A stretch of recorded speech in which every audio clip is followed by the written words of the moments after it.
Hola, vamos a dar inicio a nuestra 15ª sesión del curso de Fenomenología del semestre de otoño de 2020 de la UAP. Y bueno, ya es nuestra última sesión, como les había comentado. Eh, Hoy, bueno, no, ustedes ya no va a haber cuestionario de veras. Hoy les mando el correo con la fecha de examen para la entrega del trabajo final. Les voy a anular el cuestionario con la idea de no saturarlos porque pues ha sido un poco complicado, ¿no? El semestre en estas circunstancias. De todas maneras, siempre a final de semestre es complejo. Pero bueno, en esta ocasión, para dar un poco de respiro, ¿no? En condiciones normales, pues no lo haría. Eh, pero bueno, a ver, espero que sea de ayuda, ¿no? No es para regalar nada, sino es para aligerar la carga. Eh, Porque, bueno, ha sido atípico, ¿no? Fue un semestre atípico, que más o menos salió bien. Espero que haya salido lo mejor, de la mejor manera posible. ¿No? Y bueno, voy a concluir con Merleau-Ponty.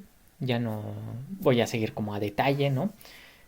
Voy a hacer unas menciones como muy generales y quisiera terminar más bien como con un panorama general de nuevo de la fenomenología, aunque la he mencionado en varias ocasiones, por la razón de que calificando sus cuestionarios, el tercer cuestionario, siento que hay un par de confusiones, de interpretaciones incorrectas, que me parece muy importante corregirlas. Entonces, bueno,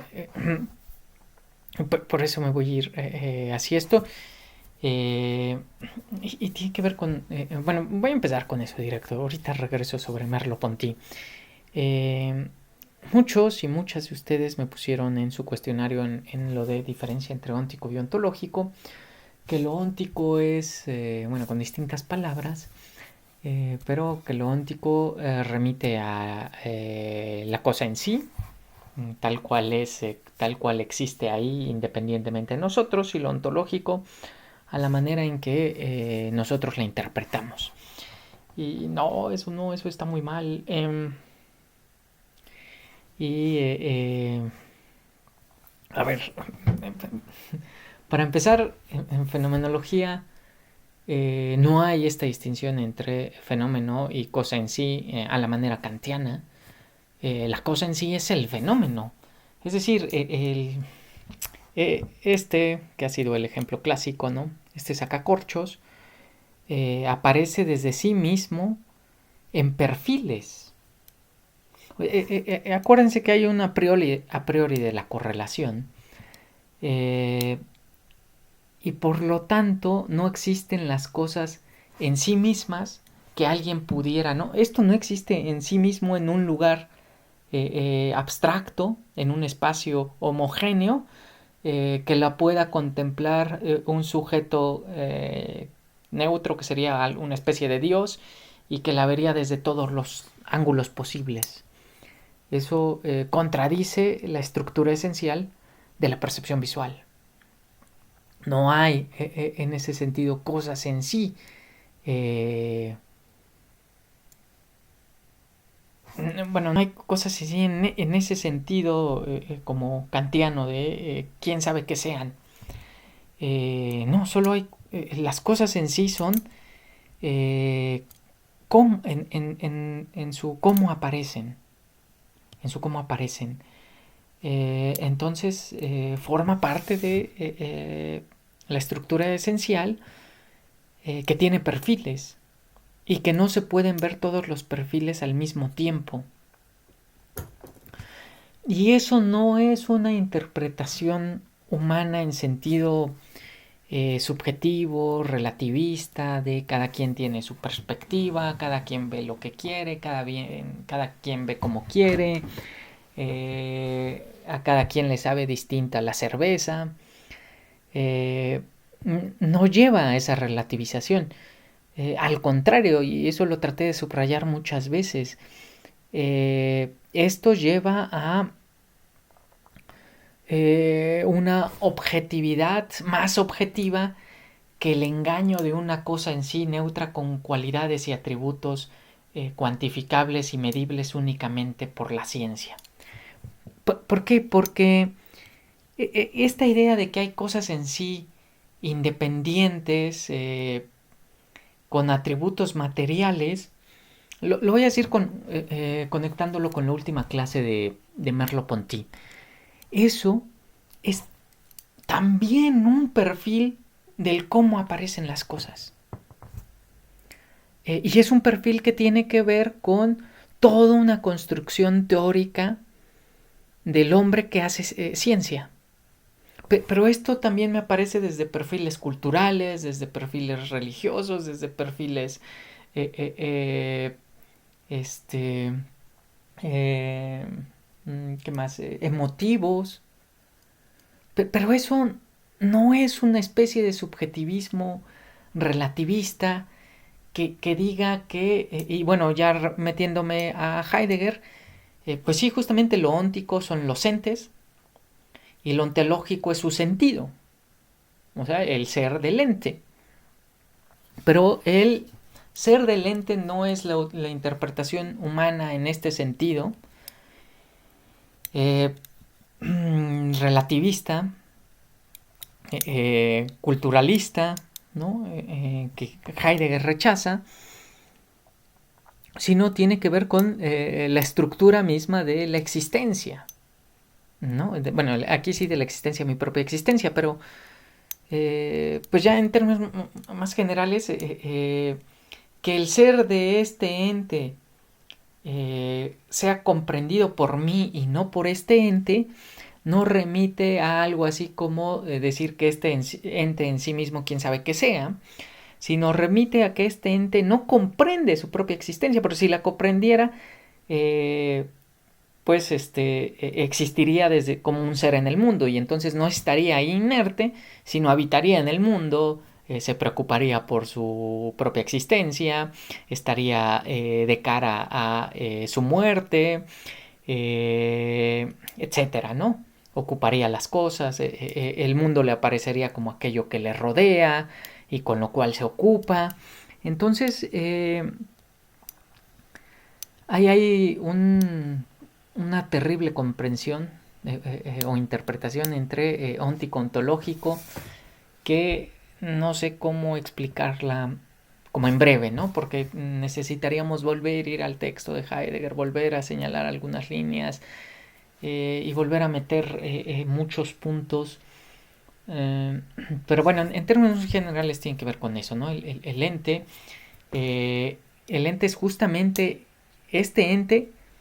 Ah, miren, se me ocurre un ejemplo desde Husserl. Desde Husserl. Husserl cuando habla de mundo objetivo y mundo fenomenológico. Vamos a hacer una analogía entre óntico y ontológico. Óntico como lo objetivo, ontológico como lo fenomenológico. Óntico como una mera cosa que está ahí, que tiene atributos cuantificables y medibles mediante la ciencia, que además la ciencia pretende hacerlo no desde una primera persona que percibe esto, sino desde una tercera persona que es nadie. Ahora, bueno, ahí sí podríamos decir si hay una cosa en sí, quizá, que existe y esto es algo que realmente es independientemente de mi conciencia. Aunque bueno, en fenomenología esto es independiente de mi conciencia. Lo que no... eh, lo que pasa es que ahí el problema es qué quiere decir ser independientemente de la conciencia. Y aquí, no, a ver si no me meto en un enredo. Eh, y quizá por eso hay tanta confusión. Mm, voy a regresar a mi ejemplo. Entonces, está este objeto, ¿no? El ente ahí. Desde una visión objetiva, esto tiene que ver con atributos, átomos, que están chocando, ¿no? Y que sometidos a una ley y causalidad física hace que tenga esta consistencia y esta dureza, bla, bla, bla. Ahora, eso es sí y solo si nos quedamos en la ingenuidad del mundo objetivo, naturalista. Pero, por eso la fenomenología, yo les dije en algún momento, toda fenomenología implica una reducción, que es la reconducción del sentido objetivo, o el sentido cotidiano, vulgar, a su sentido fenomenológico. Y en su sentido fenomenológico tiene que ver con las vivencias en las que aparece. Y esas vivencias en las que aparece de nuevo no tiene que ver con que cómo lo vivo yo en un sentido como cotidianamente se dice eso, ¿no? Así de, es que tú no lo vives de la misma manera que yo, tú no lo sientes como yo lo siento, ¿no? Bueno, al contrario, en fenomenología nadie puede sentir de otra manera, nadie puede ver de otra manera, nadie... Ahora, dentro de ese ver, nadie puede ver de otra manera, viene implicado que todos vemos desde distintos ángulos y que no podemos ver al objeto desde todos los ángulos al mismo tiempo. Y que esos atributos objetivos, medibles y cuantificables, lo vuelvo a decir con Merleau-Ponty, son un perfil más del modo de darse de estas cosas. Bueno, de las cosas, del modo de aparecer. Un perfil más, entre tantos. Y que por alguna razón nosotros le dimos la primacía a ese modo de aparecer. A ese perfil de su aparecer, perdón. Pero tiene muchos otros perfiles, ¿no? Ya les dije. Y lo importante es que todos esos perfiles pertenecen a este sacacorchos.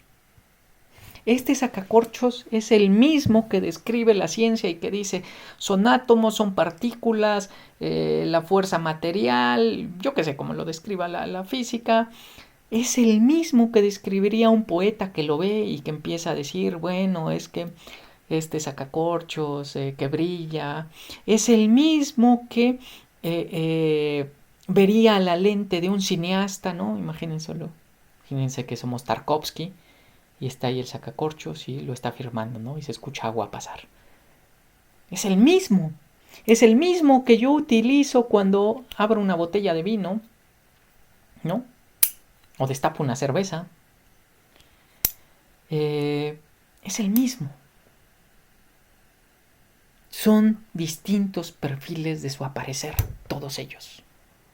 Y por eso la fenomenología viene este enriquecimiento del mundo, ¿no? Frente a una visión naturalista, fisicalista, objetivista, que pretende reducirlo y decirnos, esto solo es esto, este sacacorcho solo es esto. La fenomenología viene a decir, no es cierto, ese es uno de sus perfiles, pero tiene otros perfiles. Este sacacorchos es el mismo que yo uso de ejemplo mientras hablo. Es el mismo en el que pienso, ¿no? Yo lo veo o bueno, no lo encuentro y empiezo a recordar dónde está ese sacacorchos. Ese sacacorchos recordado es este mismo. Son distintos perfiles de su aparecer. Son distintos perfiles de su aparecer. Y ya regresando a esto de Heidegger, por lo tanto,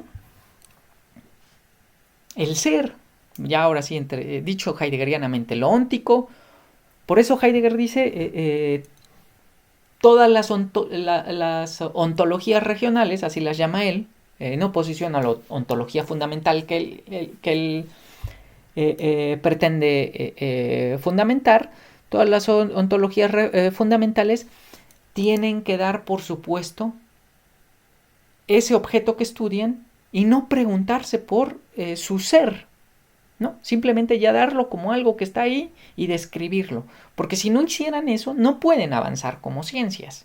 Pero la fenomenología, la ontología fundamental, no se va a quedar con esto en el sentido objetivo, porque entonces sería reducirlo a uno de sus perfiles y no captar el ser de ese ente. Ahora, el ser de ese ente tiene que ver con toda esta estructura existencial, para decirlo, para tratar de hilar con la argumentación que voy poniendo, Husserl, Heidegger, me voy a meter a Levinas y voy a concluir con Merleau-Ponty.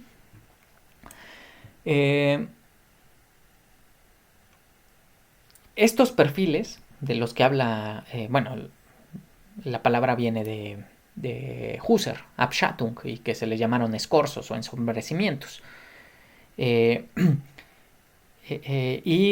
Merleau-Ponty la retoma para decir, bueno, es que además de los perfiles teóricos, contemplativos, además de los perfiles de actos teóricos, hay los perfiles existenciales, para decirlo con una palabra que suene a Heidegger.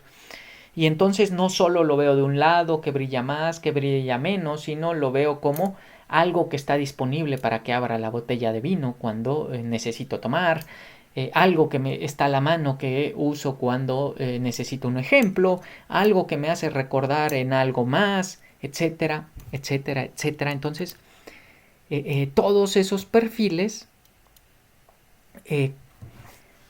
conforman el ser de este ente. Y el ser de este ente no tiene que ver con uno de sus perfiles, sino tiene que ver con la estructura en la que se entraman todos los entes. Y esa estructura en la que se entraman todos los entes es el mundo.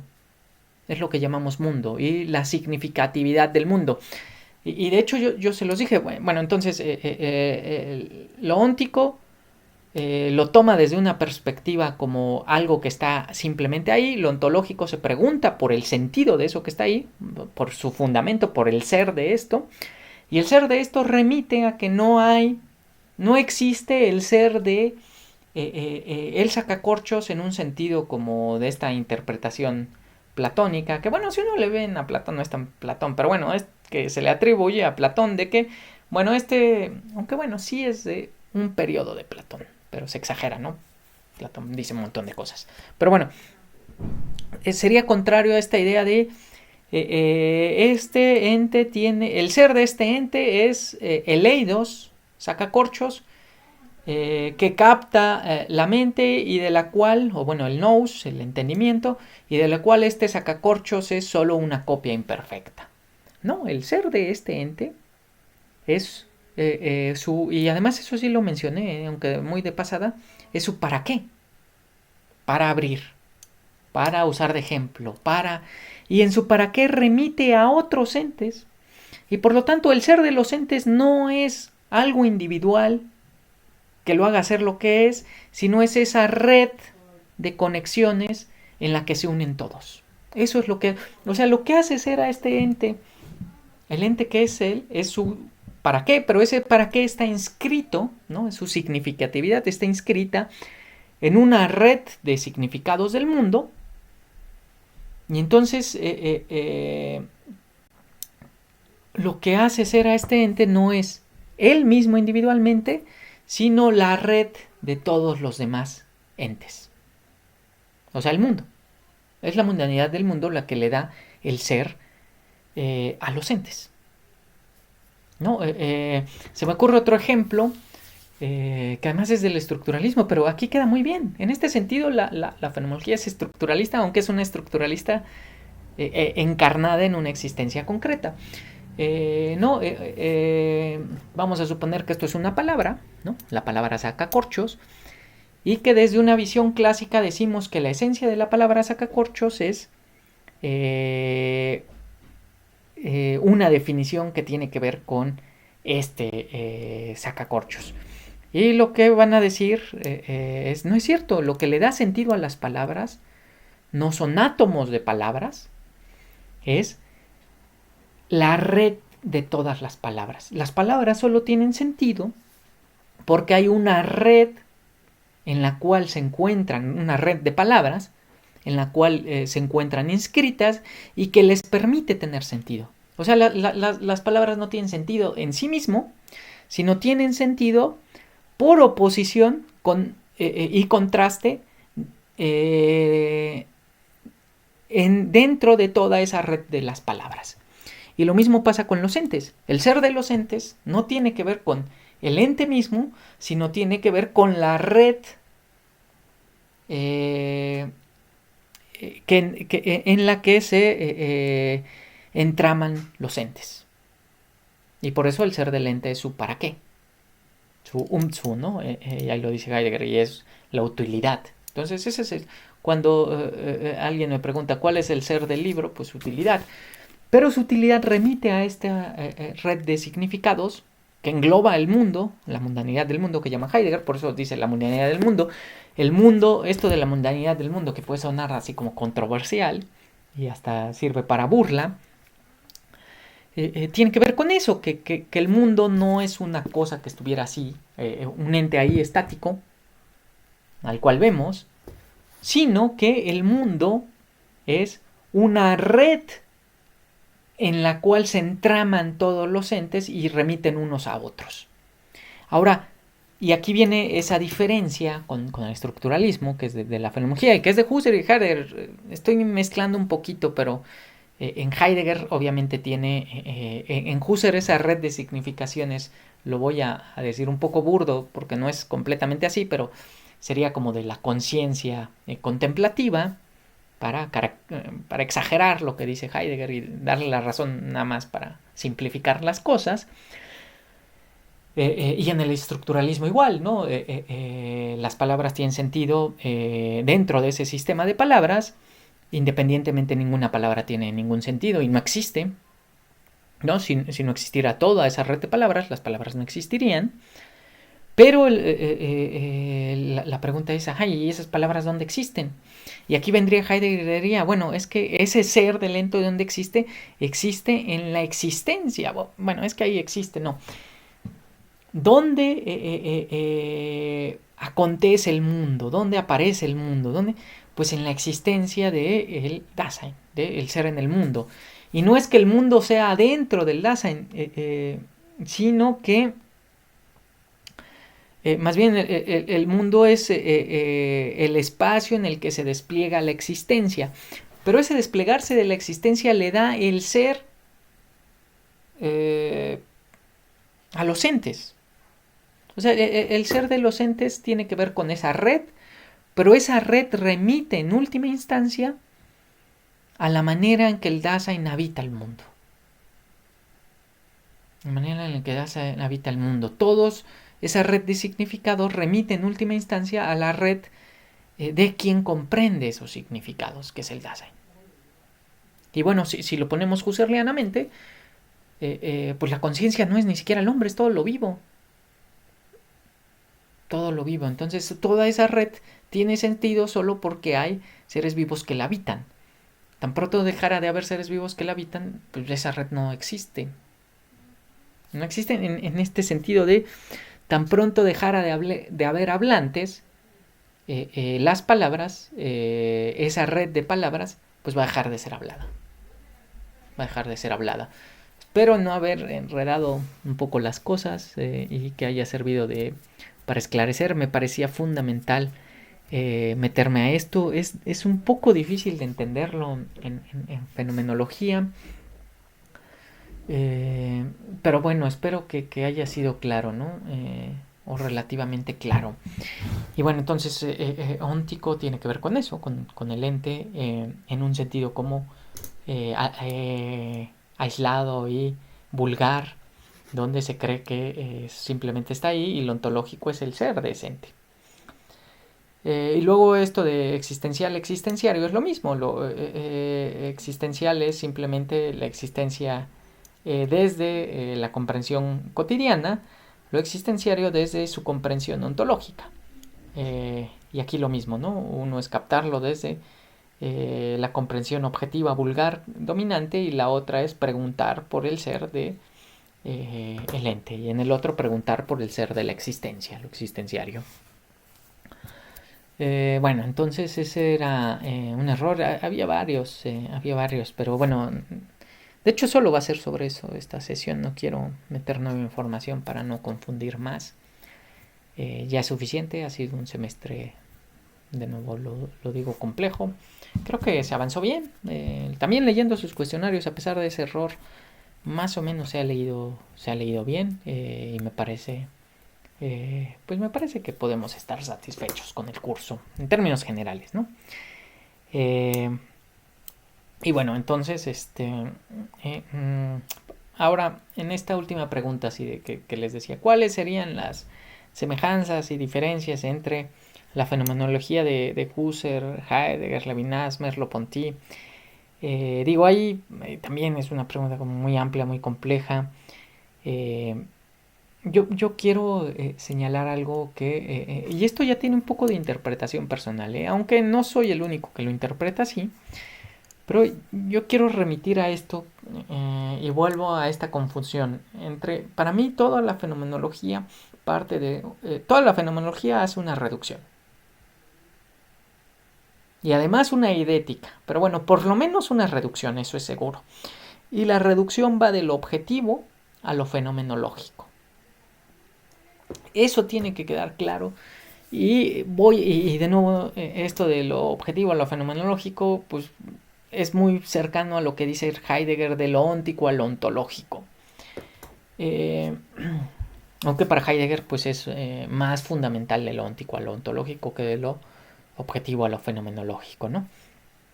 Casi diría, bueno, de lo objetivo a lo fenomenológico y de lo fenomenológico a su verdadero sentido, que es lo ontológico. Pero entonces, y justo para cerrar con la clase Merleau-Ponty, voy a esto de la reducción en Merleau-Ponty. Ya les dije, Merleau-Ponty le pone mucha atención al cuerpo, y al cuerpo en su sentido fenomenológico. Por eso esto de cuerpo vivo. En fenomenología siempre van a estar escuchando eso, de cuerpo vivo, ¿no? Corpa, life, corps, chair en francés, ¿no? Que tiene esa palabra de carne.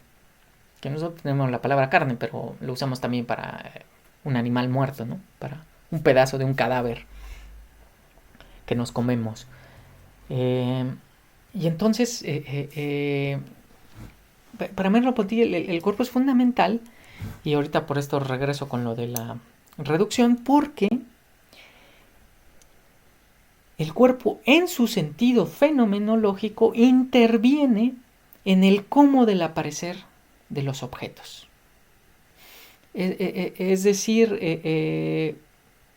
mi cuerpo vivo forma parte de esa estructura esencial del aparecer de las cosas, y Merleau-Ponty le reprochará a Husserl, aunque Husserl se da cuenta de eso, Husserl lo menciona, pero dice, bueno, pero no le da la importancia que tiene, y luego le va a reprochar a Heidegger el haber omitido el cuerpo vivo, porque dice, bueno, Heidegger quiere descubrir el ser de mi propia existencia.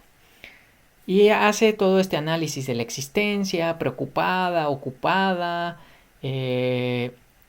sumergida en un mundo, con los otros, de cara a su muerte, ¿no? Y dice Merleau-Ponty, pero está haciendo abstracción de un punto fundamental, de un punto esencial o de un punto que forma parte de la estructura esencial de la existencia, o del ser de la existencia, para no decirlo tan husserliano, y es el cuerpo vivo. Yo mi propia existencia la vivo como un ser encarnado, no solo como un ser en el mundo, sino como un ser en el mundo encarnado en un cuerpo que sufre, que tiene hambre, que le da dolor, en un cuerpo sexuado, ¿no? Dice Merleau-Ponty, revisen ahí el índice de fenomenología de la percepción, y le dedica una parte a la sexualidad. Y ahí en algún momento dice, bueno, si se supone que estoy analizando la estructura de mi propia existencia, ¿cómo es posible que haga yo abstracción de que me vivo desde un cuerpo sexuado? Eso no es analizar la estructura de mi propia existencia. Eso es analizar la estructura de mi propia existencia haciendo abstracción de lo que ella es. Haciendo abstracción No, ese Dasein, pues sí es una estructura ya mucho más concreta que la conciencia husserliana, que parece que está flotando en el aire, sobre todo en algunos escritos. Ya después viene Husserl, señala muchísimo esto del cuerpo vivo y un montón de cosas, y la historia, todo, en todos los análisis genéticos, ¿no? Pero bueno, en los análisis meramente descriptivos, si pudiera, si uno, aunque también ahí hay indicios de que no solo es eso, pero bueno, sí se deja eh, insinuar que pudiera ser solo eso, ¿no? Lo voy a exagerar, pero bueno, no importa. Es la última sesión y más o menos algo se les quedará. ¿No? En perdón, en Husserl viene y dice, a ver, este sacacorchos que me hace frente, vamos a describirlo tal cual es en sí mismo, ¿no? A las cosas mismas. ¿Eh? Por eso les digo, este en sí mismo no tiene que ver con ese en sí mismo en sentido de atributos materiales, atómicos, físicos, porque ese es uno de sus perfiles. Pero este en sí mismo no es solo uno de esos perfiles, es todos sus perfiles. En tanto visto, en tanto recordado, en tanto amado, en tanto odiado, en tanto deseado, en tanto herramienta que utilizo para, en tanto ejemplo, en tanto palabra, etcétera, etcétera, etcétera. Pero bueno, entonces Husserl viene a decir, si hacemos reducción, dejamos de contemplar esto como solo algo objetivo, científico y dentro de la descripción de nuestras propias vivencias, bueno, entonces aquí como objeto visual, pero también puede ser un objeto deseado, objeto amado, un objeto recordado, etcétera, etcétera. Se da de muchas maneras, son sus perfiles de aparecer. Pero bueno, exagerando esto, la crítica de Husserl, que ya les he dicho, perdón, de Heidegger, es que bueno, pero, y no solo de Heidegger, la mayoría es que ese es un, y esa es palabra de Merleau-Ponty, es el ojo de Dios. Esa conciencia husserliana es como el ojo de Dios, nada más está viendo los perfiles de las cosas, describiendo los actos. Sí, la intencionalidad es la esencia de la conciencia, en el sentido de que la conciencia no es algo en sí mismo, sino es solo en tanto que está dirigida a las cosas en un modo concreto de estar dirigida que corresponde al modo en que aparecen, y además esos modos se superponen. No, esto es para decirlo, como para simplificarlo, pero en realidad, mientras yo veo un perfil, al mismo tiempo que estoy dirigido a este objeto que me aparece en una percepción visual, estoy dirigido en... se entrecruzan un montón de actos. Está dirigido mi enojo porque se acaba el semestre, o mi alegría porque se acaba el semestre. Está mis preocupaciones de que recuerdo que no compré vino y ya no hay.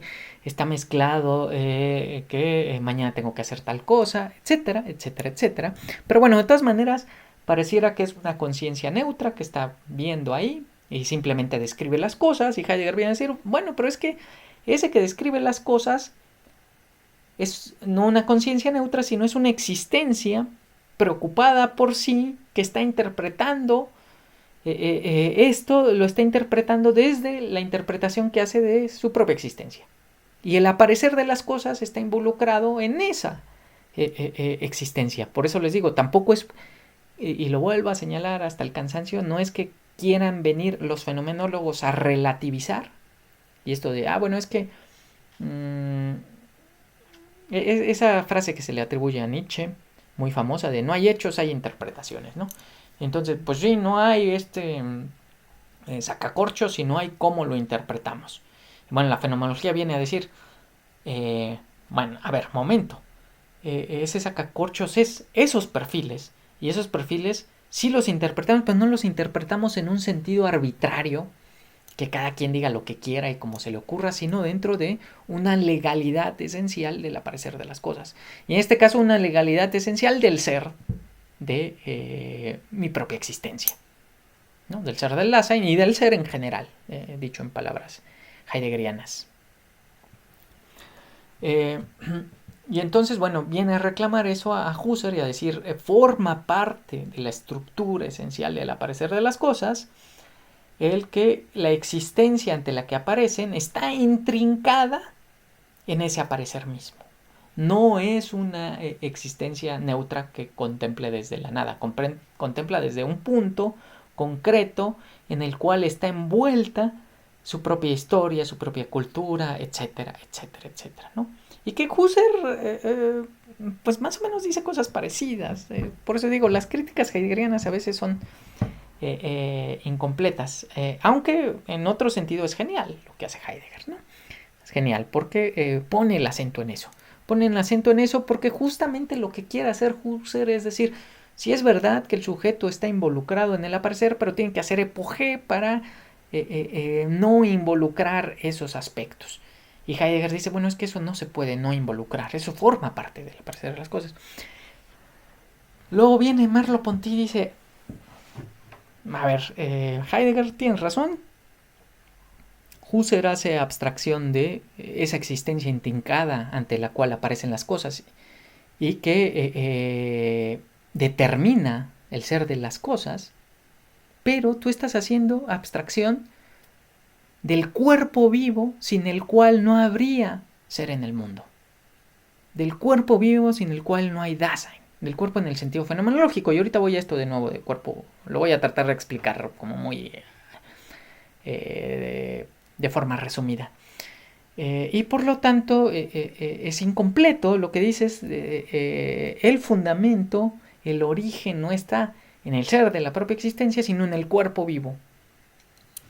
En el cuerpo vivo, ¿no? Entonces, les decía esto, lo estoy medio simplificando y hay varios matices y depende de la época, pero en términos generales creo que es una narrativa que podríamos aceptar como adecuada.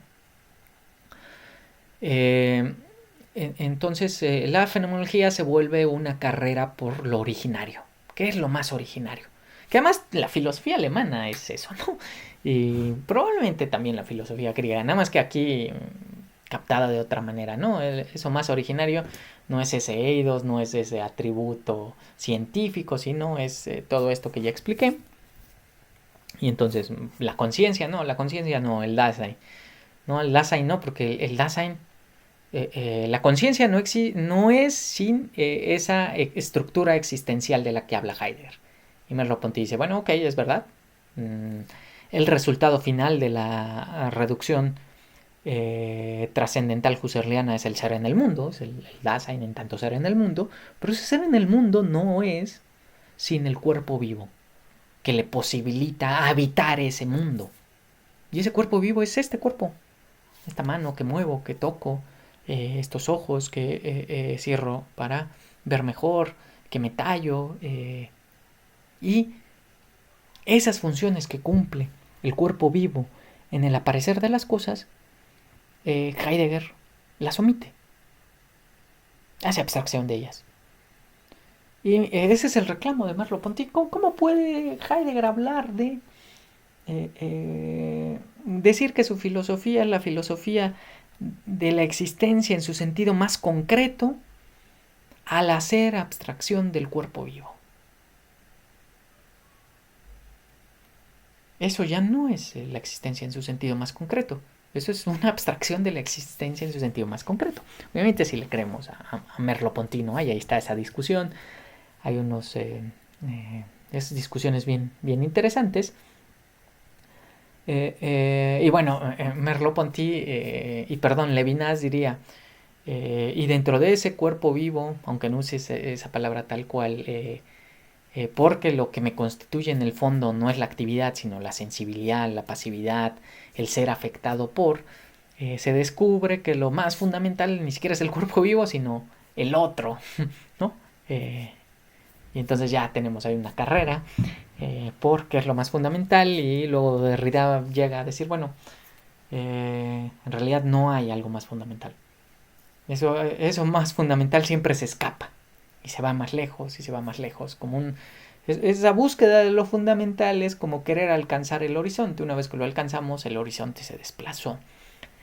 Estoy resumiendo y simplificando algunas cosas, hasta caricaturizando, pero por otro lado creo que es suficiente para tener un panorama general de la fenomenología y entender a la fenomenología como un movimiento, como una corriente filosófica que tiene una coherencia interna y cuyos debates son muy enriquecedores cuando uno las entiende a la fenomenología como ese movimiento, como ese espectro que engloba y en el cual están disputando, ¿no?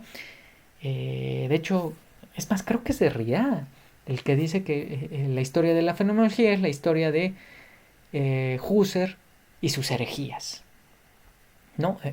Todos los que vienen a tratar de refutar. Pero bueno, ya se me está yendo el tiempo, ya ni les voy a hacer propaganda, que en la última sesión quería hacer propaganda, ya no quería meter esta nueva información, bueno, ya vieron que no va a haber cuestionario. Los que toman moderna y fenomenología ya saben que en moderna va a haber o cuestionario o trabajo final, lo que prefieran. Aquí yo quiero su trabajo final porque me interesa leer ya si no saben cómo es, me preguntan, pero yo recuerdo haberles mandado al inicio las características del trabajo final, ¿no? Y entonces quiero ver ya una reflexión un poco más libre, más al estilo de ensayo filosófico, sin que llegue al ensayo filosófico, no va a ser tan riguroso, un poco más libre. Yo les decía, tomen de ejemplo los artículos de Ojo Pineal, un poco más aquí, sí, menos rigurosa en sentido académica, pero rigurosa en otro sentido, ¿no? Bien escrita, donde se expone una idea, se nota que leyeron, que entendieron algún tema, que lo discuten, que lo plantean, y a mí en fenomenología me interesa más eso ahora que me den una definición u otra. Por eso va a ser el trabajo final, ¿no? Entonces, y bueno, ya ni hablé como más pero para cuerpo vivo es lo mismo. Si yo entiendo mi cuerpo, ¿por qué la ciencia se equivoca? Y además la fenomenología de la percepción es una maravilla que refuta al cientificismo trasnochado, ciego. Y hay algunas refutaciones que sigo sin entender cómo es que no alcanzaron un espectro más amplio y hay gente que sigue defendiendo esas posturas. Pero bueno, desde esta visión objetiva, ¿no? Que reduce el mundo a uno de sus perfiles, pues mi cuerpo es el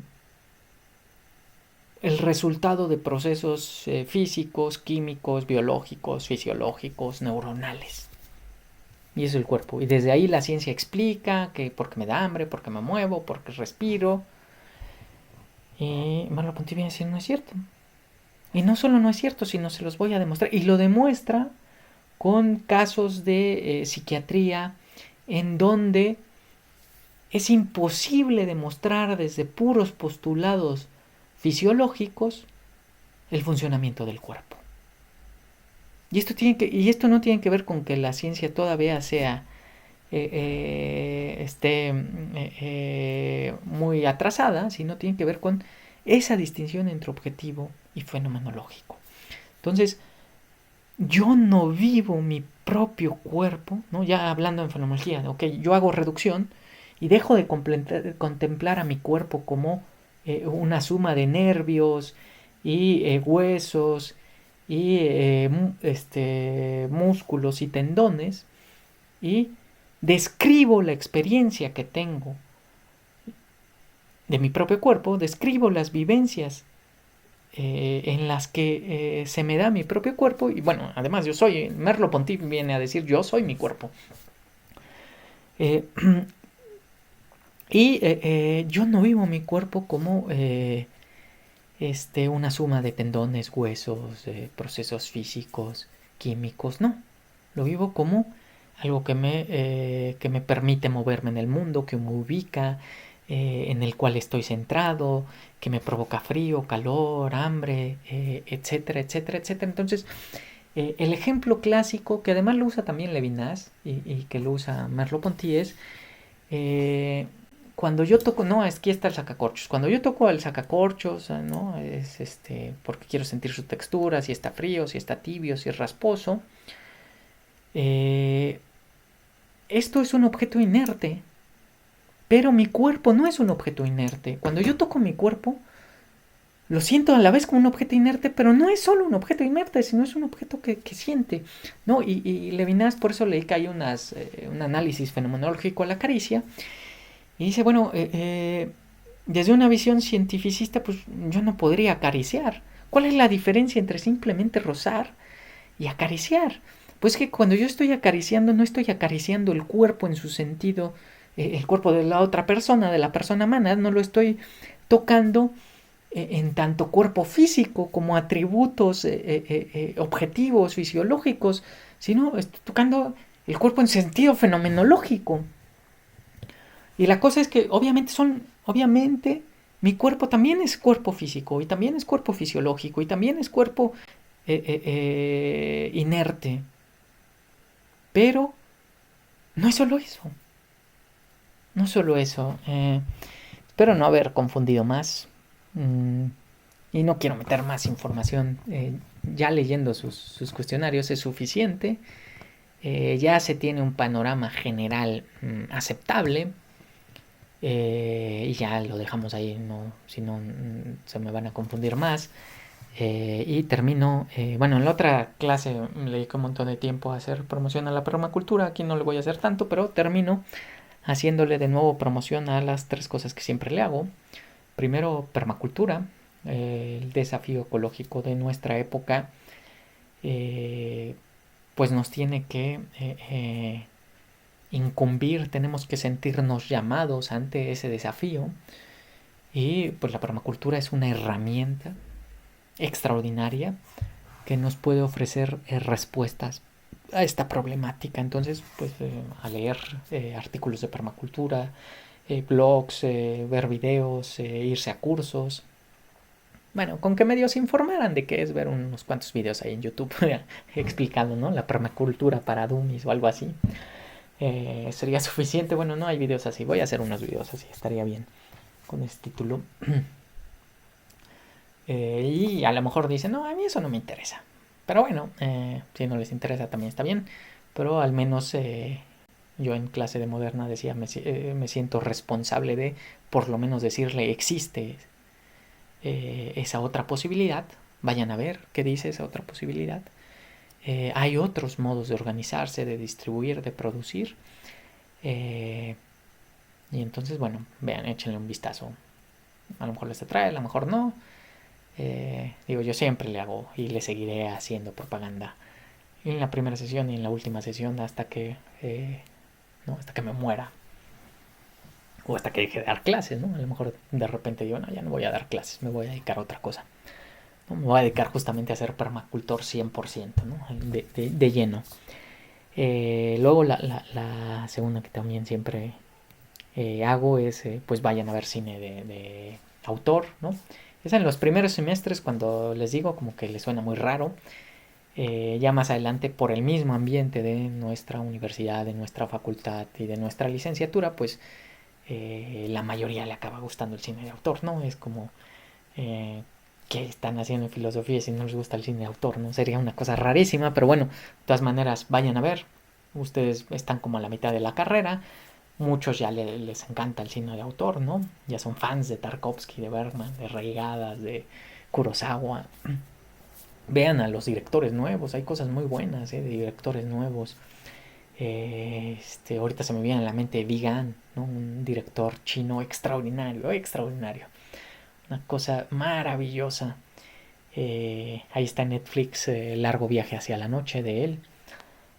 Ganó su película La Palma de Oro hace como 4 años. No, esa no la he visto, por cierto. Ah, no, esa es la de Besser Taul. Bueno, tiene un nombre rarísimo. De él es de Tailandia o Filipinas, ya no me acuerdo. Bueno, olviden eso. Bueno, de Vegan sí está en Netflix, la de Largo viaje hacia la noche, extraordinaria. Y de este otro director que es un nombre rarísimo, quién sabe cómo se pronuncia eso. Es Cementerio del Esplendor. Y él sí ganó la Palma de Oro hace como 4 años, no con Cementerio del Esplendor, pero también buenísima esa película. Entonces, bueno, sigan cultivándose en cine de autor, es una cosa maravillosa. ¿no? Y bueno, eso es más fácil, ¿no? Lo de permacultura, yo siempre estoy haciendo propaganda y casi nadie me hace caso, ¿no? Salen de filosofía y siguen sin saber de permacultura. Cine de autor, por el ambiente mismo, pues se envuelven en eso, ¿no? Y a mí me fascina. Vayan a ver, bueno, vayan a echarle un vistazo ahí al programa de Ojo Pineal, ¿no? Quien no lo haya visto, vaya a verlo, a leer la revista si no la han leído. Y por cierto, si no les gusta tanto la revista, vayan a ver las películas de las que se habla. Son pura recomendación de altísimo nivel, o casi pura recomendación de altísimo nivel, aunque no les guste mucho el artículo. Y bueno, la tercera que antes no hacía propaganda esa, pero ahora ya hago, y ya me siento también obligado a hacer propaganda de esas tres cosas. Eh, Investiguen ahí en Google sobre Linux y cámbiense a Linux. Eh, es el único sistema operativo. Si quieren ser coherentes, bueno, si les interesara en estas cuestiones ecológicas, pues es el único sistema operativo para ser coherente con una visión ecológica y ir en contra de esta obsolescencia programada a la que nos lleva Microsoft y Apple, haciendo inútiles nuestros o inservibles nuestros aparatos después de un tiempo, con esas actualizaciones que pues los vuelven basura y uno los tira, ¿no? Si tienen ahí computadoras viejas o algún familiar, recupérenlas y vuélvanles a dar vida con los sistemas operativos de Linux. Para las más viejas, eso quizá debía haberles dicho qué sistemas. Ya no acabé. Les dejo un texto, aunque es incompleto, pero para las más viejas hay uno que se llama Antix. Úsenlo, ¿no? Eso es para un núcleo, procesadores de un núcleo Intel Pentium 4 de hace 20 años, con eso sirve. Ahora, también tiene sus dificultades,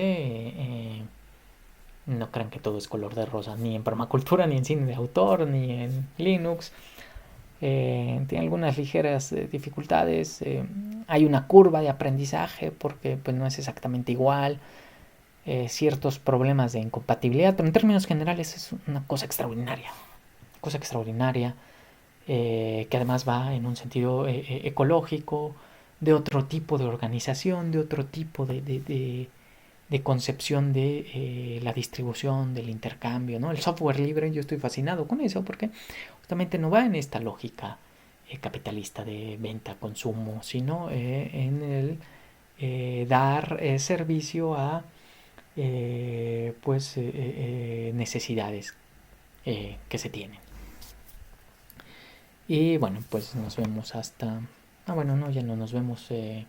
Dudas, comentarios, sugerencias sobre el curso, pues escríbanme. Me interesaría saber, por cierto, es muy, muy importante que lo señale. Me interesaría saber qué les pareció el curso, porque pues es la primera vez que tenemos este tipo de semestre. Y como es probable que el semestre que viene sea así, todavía no es seguro, pero bueno, a mí me parece muy altamente probable. Ojalá y no fuera así, ¿no? Ojalá ya rápido hubiera vacuna y pudiéramos tener sesiones de nuevo presenciales. Pero bueno, como es poco probable, pues me interesaría saber sus opiniones de qué se podría hacer para pues mejorarlo el semestre que viene, ¿no? Si fue muchas lecturas, fueron muy pocas, si las sesiones fueron muy breves o fueron muy largas. No las quise hacer tan largas, no solo como por flojera, ¿no? Que digan, ay, bueno, pues le da flojera hacer videos de 2 horas. Que también, ¿no? Para videos de 2 flojeras, subirlos. Pero eso no es lo esencial, sino el no llenar de tanta información y que que al final pues reventaran y todo el mundo reprobara. Mi objetivo era mantener un ritmo que considero que pueden seguir, que era seguible, eh, pero me gustaría saber su opinión, ¿no? A lo mejor si la mayoría me dice, no, fue muy light el curso, pues puedo pensar y decir, no, bueno, pues sí, quizá deba meter más lecturas, más material. O si me dicen, no, es muy pesado, no me gustaría quitar tanto material, pero al menos lo podría considerar. Quitar algunas cosillas, no mucho. Pero bueno, entonces, ojalá y colaboren y pues se animen a, pues a decir sus opiniones sobre el curso. Y pues, bueno, al rato les envío... no, a ustedes ya no les envío cuestionario, eso es a los de Moderna. Y sí se los envío a los que toman Moderna y Fenomenología. Cuestionario al rato. Y más o menos es una semana para la entrega, ¿no? Pero eso mejor lo escribo en un correo para que no haya pierde, ¿no? Por quien no vea, no tenga que ver el video hasta el final para enterarse de eso.